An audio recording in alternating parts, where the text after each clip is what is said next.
सह नौ भुनक्तु सह वीर्यं करवावहै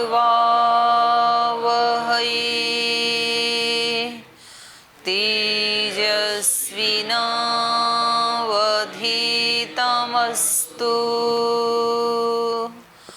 मा विद्विषावहै।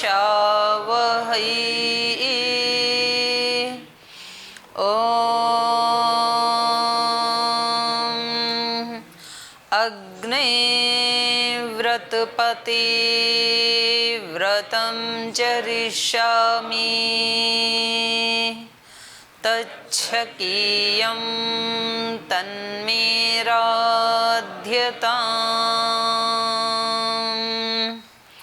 इदमहमनृतात् सत्यमुपैमि।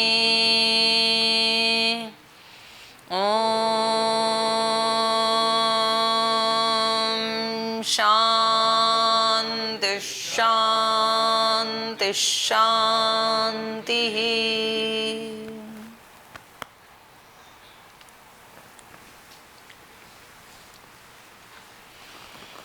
तो चलिए अब आपको अयोध्या लेके चलते हैं। तो पिछली कक्षा में हमने पढ़ा था कि राजा ऋषियों को, मंत्रियों को बुलाते हैं और श्रृंगी ऋषि को भी बुलाते हैं कुछ दिन के बाद कि अब यज्ञ शुरू किया जाए, और उन सब से उनका विश्वास और उनकी सेवा, उनकी जिम्मेदारी, वो सब भी उनको बताते हैं, उनसे प्रतिज्ञा लेते हैं, और वो सब भी अत्यंत प्रीतिपूर्वक इस जिम्मेदारी को स्वीकार करते हैं। और वो कह रहे हैं कि अवश्य ही जो आपने ये धार्मिक अनुष्ठान करने का निर्णय लिया है, तो इससे जिस कामना को लेकर के आप इस अनुष्ठान को कर रहे हैं, सिद्धि अवश्य ही मिलेगी, क्योंकि आपकी बुद्धि धार्मिक है।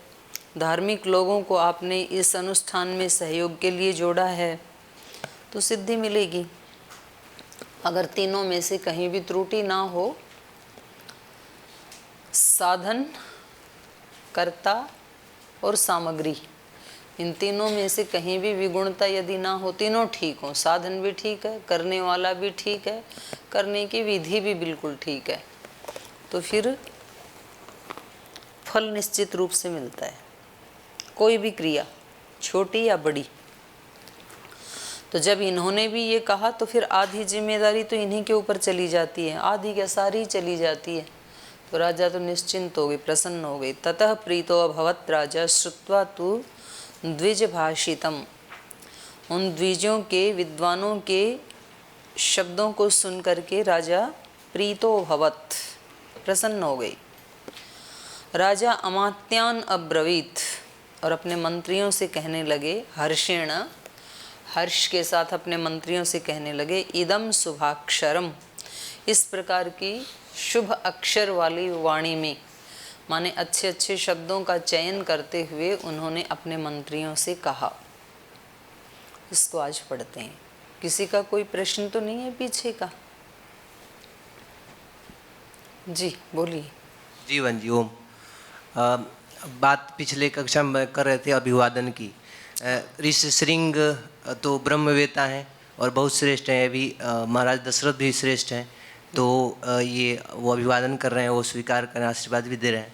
लेकिन आज के परिप्रेक्ष्य में बात करें तो किसी को हम अभिवादन कर रहे हैं तो, और वो अंदर से द्वेषी, ईर्ष्यालु है और उसको बार बार ऐसे करते हैं, तो वो अभिवादन नहीं करता, तो वहाँ क्या करना चाहिए?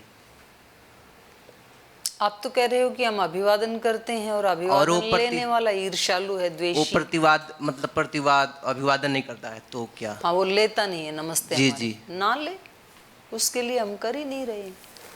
वो यदि नहीं लेता है जी, तो वो अपने कर्तव्य का पालन नहीं करता है, और जो व्यक्ति अपने कर्तव्य का पालन नहीं करता है तो उसको उसका दंड मिलेगा, तो उसको सुख नहीं मिलेगा बिल्कुल भी। लेकिन जो कर रहा है वो अपने कर्तव्य का पालन कर रहा है, और जो अपने कर्तव्य का पालन करता है उसको जरूर सुख मिलता है। तो हम कोई दूसरे से कुछ लेने के लिए कोई अपेक्षा रख के थोड़े अभिवादन करते हैं। हमने अपने अहंकार को झुकाया है, तो अहंकार के झुकने से तो हमेशा सुख मिलता है।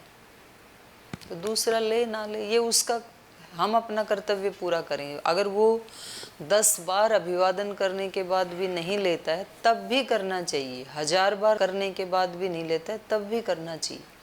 अपना कर्तव्य किसी भी ऋतु में छोड़ना नहीं। यही तो आया था, ऋत्विक का अर्थ किया था हमने, हर ऋतु में यजन करने वाला। यजन का मतलब यही है, कर्तव्य का पालन करने वाला। कैसी भी परिस्थिति में अपने कर्तव्य को नहीं छोड़ना। गुरु को, आचार्य को, बड़ों को, माता पिता को अपने कर्तव्य का पालन करना ही चाहिए। लेकिन अगर वो नहीं करते हैं किसी कारण से, तो भी संतानों को, शिष्यों को, कनिष्ठों को अपने कर्तव्य को नहीं छोड़ना चाहिए। तो हम अपना कर्तव्य फिर भी बहन जी, वो महर्षि दयानंद जी कहते हैं कि यथा योग्य व्यवहार करना चाहिए। तो यथा योग्य का मतलब है सामने वाला व्यक्ति जैसा है जी, तो उसके साथ वैसा व्यवहार। और मनुस्मृति में लिखा है दूसरे अध्याय के, देखो रुको 1 मिनट, यहाँ रुक जाओ आप। यथा योग्य व्यवहार की जो बात है उसमें माता पिता गुरुजन, इन तीनों के लिए चाहे वो रिस्पॉन्स कैसा भी दें, हमें श्रद्धा का ही व्यवहार करना है। उनके लिए ये अपवाद नियम हो गया, उनके साथ आप यथा योग्य व्यवहार नहीं कर सकते कि जी अगर माता पिता डांटते हैं तो हम भी उनको अभिवादन नहीं करेंगे, हम भी उनके साथ झगड़ा करेंगे। अगर वो हमें डांटेंगे तो हम भी पत्थर उठा लेंगे। ये नहीं है महर्षि दयानंद का यथा योग्य व्यवहार का ये मतलब नहीं है बिल्कुल भी। 3 जगह तो आपको कैसी भी परिस्थिति क्यों ना हो, आपको श्रद्धा से युक्त ही रहना है। और अन्यत्र आप कहीं देखते हैं कि अगर किसी व्यक्ति ने अपने कर्तव्य को छोड़ दिया है तो तब आप भी यथा योग्य व्यवहार कर सकते हैं। और यदि आप साधक हैं, योगी हैं, तब आप किसी के भी गलत काम करने से उसके साथ गलत व्यवहार नहीं करेंगे। अगर आप सांसारिक हैं तो जैसा अगला कर रहा है वैसा आप भी करेंगे। तो अब इसमें ये 2 भाग बन जाएंगे फिर। अब जिसको आत्म साक्षात्कार, योग की शक्ति से युक्त, ब्रह्म शक्ति से युक्त रहना है, अपने आप को दिव्य बनाना है, तो उसका जीवन तो फिर सामान्य जीवन नहीं हो सकता है, उसका तो विशेष जीवन होगा। वो और व्यक्तियों जैसा व्यवहार नहीं कर सकता है। सामान्य व्यवहार यही है भाई, आप जैसा करोगे वैसा हम भी कर लेंगे आपके साथ, ये सामान्य व्यवहार है। और दिव्य व्यवहार ये है, आप जैसा भी कर रहे हैं वो आपकी मर्जी, हम इसलिए नहीं करेंगे क्योंकि हम सामान्य नहीं हैं। तो दोनों में अंतर हो जाएगा फिर। जी, वो द्विज भी है, मतलब विद्वान भी है, तो लेकिन उसमें प्रमाण है मनुस्मृति में कि वो अगर अभिवादन नहीं करता तो उसको शूद्र मानना चाहिए। और उसको कौन हम अगर करने वाले को शूद्र माने कि अभिवादन न लेने वाले को माने? न लेने वाले को शूद्र मानना चाहिए। हाँ, इसमें अगर बुद्धिमान लोग ऐसा करते हैं तो ठीक है, उचित है। बुद्धिमान लोग ऐसा करते हैं, अभिवादन नहीं लेते हैं। अगर वो अभिवादन प्रतिवादन नहीं करता है तो हमें नहीं करना चाहिए, अगर बुद्धिमान लोग हैं तो। ऐसा मतलब अच्छा, मतलब आप यदि बुद्धिमान हैं जी तो उस व्यक्ति को नहीं करना चाहिए जो आपको आशीर्वाद नहीं देता है। तो ये तो नीति की बात होगी। मनुस्मृति में लिखा है 201 है। बिल्कुल बिल्कुल नीति की बात है ये, सांसारिक व्यवहार की बात है जी। तो वही हम बात कर रहे हैं जी। तो अगर आपको सांसारिक जीवन जीना है तो मैं पहले ही कह चुकी हूँ, तो फिर जैसा अगला करे वैसे आप भी कर लेना। और यदि आपको साधक का जीवन जीना है, अपने सारे दुरितों को हटाने वाला जीवन जीना है, तो अगले की तरफ देखना ही मत वो क्या कर रहा है, अपने को ही देखना। अपने कर्तव्य को किसी भी परिस्थिति में मत छोड़ना।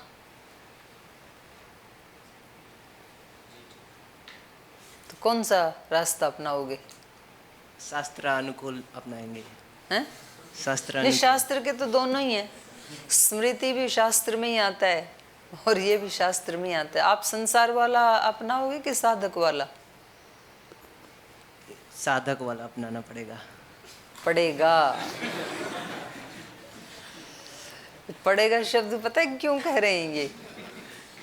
क्योंकि लक्ष्य तो है साधक वाला और संस्कार हैं संसार वाले। तो हम सब की यही तो मुसीबत है। सब राम प्रवेश जैसे ही हैं, सब मतलब ज़्यादातर, कुछ नहीं भी होंगे, ज़्यादातर ऐसे ही होते हैं कि संस्कार आ रहे हैं टिट फॉर टैट वाले और लक्ष्य बना रखा है योगी वाला। क्योंकि महाराज जी रोजाना बोलते हैं, आज भी सुबह बोला, कल भी बोला। महाराज जी रोजाना क्या सिखाते हैं? पूर्ण योग में प्रतिष्ठित होकर के जियो, अखंड योगी बनो। आज सुबह एक बहुत सुंदर बात बताई महाराज जी ने। पात्र बनने के लिए क्या बताया? जो थे उपस्थित ये बताएंगे, साधु सन्यासी, कुछ ब्रह्मचारी भी थे। पात्रता के लिए क्या बताया था आज? हाँ जी, आर्य देव जी, जय देव जी, ओम देव जी, समर्पण देव जी, आप तो सब उपस्थित थे। पात्र कैसे बने? कैसे? उदाहरण क्या दिया था? भूल गए?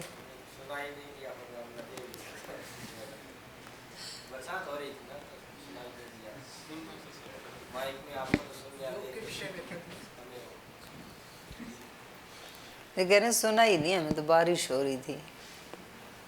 योग के विषय में जब पूज्य स्वामी जी ने कहा था वो तवे वाला उदाहरण दिए थे कि रोटी अगर सेकना है तो तवे को पूरा गर्म होना पड़ेगा। ऐसे ही योग में अगर लाभ लेना है तो जितने उसका मतलब अनिवार्य वो है उतना आपको करना पड़ेगा, तभी उसका आपके बीमारी से लाभ मिलेगा। ऐसा पूज्य स्वामी जी ने कहा। आसपास पहुंच गए आर्यदेव जी।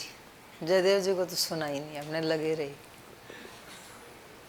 ये बताया था कि लोहे को गर्म किया जाता है, उसको कोई पात्र बनाना होता है ना, लोहे की बाल्टी बनानी है, लोहे का घड़ा बनाना है, कोई भी पात्र, कोई भी शेप देनी है तो पहले उसको गर्म करना पड़ता है। गर्म करके फिर जैसा पात्र बनाना है वैसा बना लो, मतलब किसी भी सांचे में डाल दो गर्म लोहे को तो वही पात्र बन जाएगा फिर। तो ऐसे ही मनुष्य को यदि ईश्वर की कृपा का पात्र बनाना है तो उसको पहले योग की अग्नि से गर्म करना पड़ेगा, उसके अहंकार को पिघलाना पड़ेगा पहले। जैसे लोहे को पिघलाते हैं ना, हाई टेम्परेचर अग्नि से पिघलाते हैं, तो ऐसे इस मनुष्य के अहंकार को योग की अग्नि से पिघलाते हैं, उसको लिक्विड कर देते हैं उसके अहंकार को। और फिर अब उसको जो भी शेप देंगे, उसको योगी की शेप देंगे तो योगी बन जाएगा, साधक की देंगे तो साधक बन जाएगा, सुधारक कहें तो सुधारक बन जाएगा, कुछ भी बनेगा। फिर भक्त कहेंगे तो भक्त बनेगा, किसी भी फील्ड वो पात्र बन गया। अब पात्र बनने के लिए पहले आग से गुजरना होता है। तो वहां कोई भी पात्र बनने के लिए पहले लोहे को किससे गुजरना पड़ा? पात्र से, आग से। कोई भी पात्र बनने के लिए, स्पेशल पात्र बनने के लिए आग से गुजरना पड़ता है। और आग क्या करती है? पिघला देती है लोहे को, कठोर नहीं रहने देती है। तो जो हमारे अहंकार की कठोरताएं हैं, स्वभाव के दोष हैं, उनको पिघलाने के लिए, उनको गलाने के लिए योग की अग्नि से, गुरु की अग्नि से गुजरना पड़ता है। मतलब मेरे को ये लगता है इससे सुंदर स्थान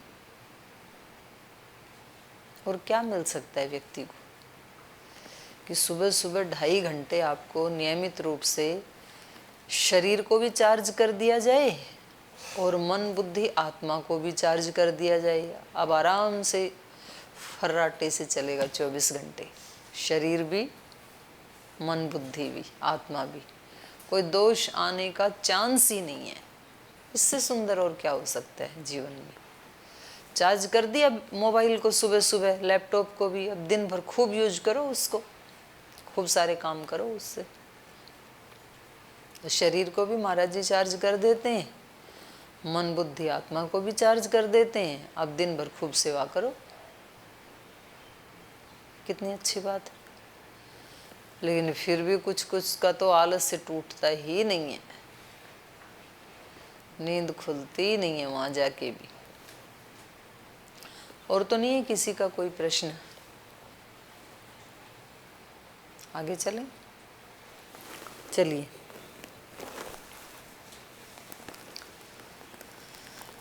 गुरूणां वचनात् शीघ्रं समभारा सम्भ्रियन्ते मे समर्थाधिष्ठिताश्चास्व सोपाध्यायो विमुच्यतां शरव्याश्चोत्तरे तीरे यज्ञभूमिर्विधीयतां शान्तयश्चाभिवर्धन्तां यथा कल्पं यथा विधिः शक्यः कर्तुं मया सर्वेणापि महीक्षिता नापराधो भवेत् कष्टो यद्यस्मिन् क्रतुसत्तमे छिद्रं हि मृगयन्ते ते विद्वांसो ब्रह्मराक्षसाः विधिहीनस्य यज्ञस्य सद्यः कर्ता विनश्यति तद्यथा विधि पूर्वं मे क्रतुरेश समाप्यते तथा विधानं क्रियतां समर्थाकरणेष्विह तथेति च ततः सर्वे मन्त्रेण प्रत्यपूजयन् पार्थिवेन्द्रस्य तद्वाक्यं यथा ज्ञप्त्यम् अकुर्वत ततो द्विजास्ते धर्मज्ञम् अस्तुवन् पार्थिवर्षभम् अनुज्ञातास्ततः सर्वे पुनर्जग्मुर्यथागतम्। गुरूणां वचनात् शीघ्रं समभारा सम्भ्रियन्ते मे।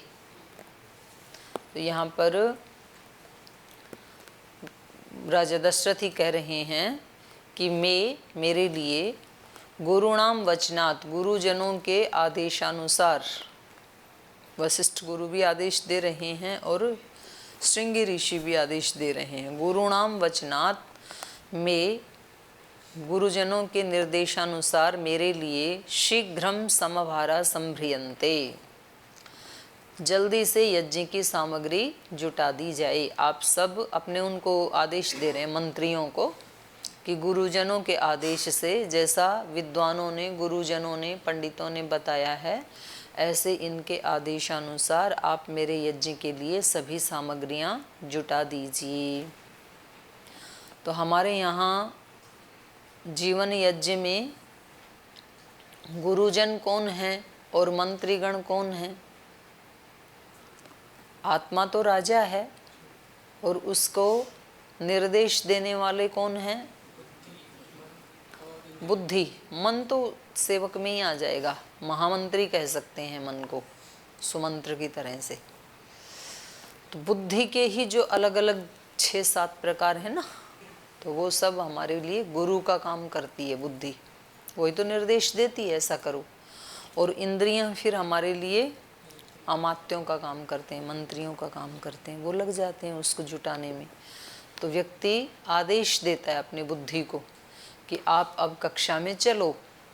तो फिर कक्षा में आने के लिए जो जो आवश्यक सामग्री जुटानी है, कक्षा में आने के लिए पुस्तक भी चाहिए, कक्षा में आने के लिए वस्त्र पहनने, कक्षा में आने के लिए पेन लेना पड़ता है, चश्मा लेना पड़ता है, जो जो भी आवश्यक सामग्री है विद्या रूपी यज्ञ करने के लिए, हमारी बुद्धि गुरु का काम करती है और सारी इंद्रियां फिर उसको जुटाती हैं। पैर फिर चल करके ले आते हैं इस आत्मा को यहाँ इस होल में।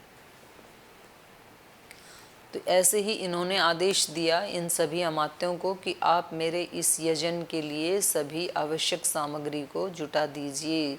समर्थाधिष्ठिताश्चास्व, और समर्थ और अधिष्ठित, अधिष्ठित माने उसके पीछे एक कोई उसको आगे ले जाने वाला अधिष्ठाता भी चाहिए। समर्थ अधिष्ठाताश्च अश्वः, समर्थ घोड़े को और अधिष्ठित के सहित कोई एक उसका अधिष्ठाता भी होना चाहिए। स उपाध्याय, उपाध्याय सहित अश्वः विमुच्यताम, घोड़े को छोड़ दीजिए।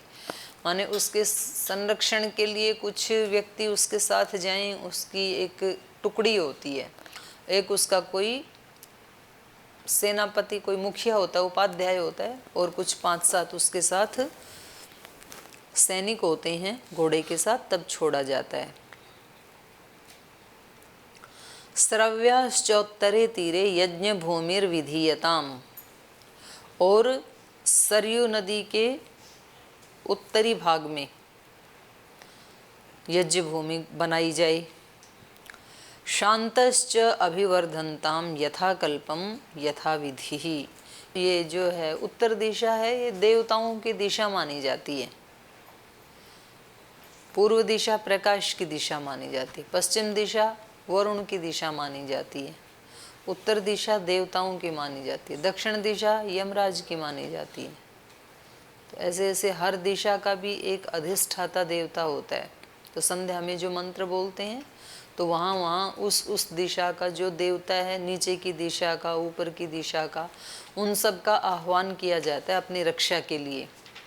उन सबको बुलाया जाता है, उनसे कांटेक्ट किया जाता है।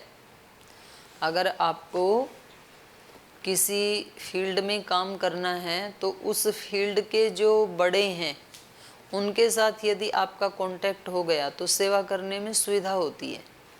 आपको किसी क्षेत्र विशेष में काम करना है और वहाँ के सीएम से आपका कांटेक्ट हो जाए, और फिर जिस ज़िले में काम कर रहे हैं वहाँ के डीएम से आपका कांटेक्ट हो जाए, मित्रता हो जाए, वो मतलब आपको विश्वसनीय समझने लगें और आपकी सहायता का आपको वचन दें, तो फिर सेवा करने में आनंद आता है। फिर आदमी रिलैक्स हो जाता है कि मेरे को संभालने वाला कोई है। तो ऐसे ही साधक को चारों दिशाओं से नहीं, 6 दिशाओं से, ऊपर नीचे भी, सब तरफ से वो अपने आप को उन दिव्य शक्तियों की सुरक्षा के घेरे में रखते हुए अपने दिन की शुरुआत करता है, और ऐसे ही रात्रि की शुरुआत करता है। तो इसलिए 2 टाइम संध्या करने का विधान है, और कहीं दिन में भी उसको दिक्कत आए तो वो दोपहर में भी कर सकता है, इसलिए त्रिकाल संध्या का भी विधान है। और कुछ धर्मों में तो 5-6 बार संध्या करने का विधान है। तो इसलिए यहाँ इन्होंने ये उत्तर दिशा का चयन किया है कि सरयू नदी के उत्तर दिशा में यज्ञ भूमि बनाई जाए। शांतयश्चाभिवर्धनताम, और शांति पाठ किया जाए।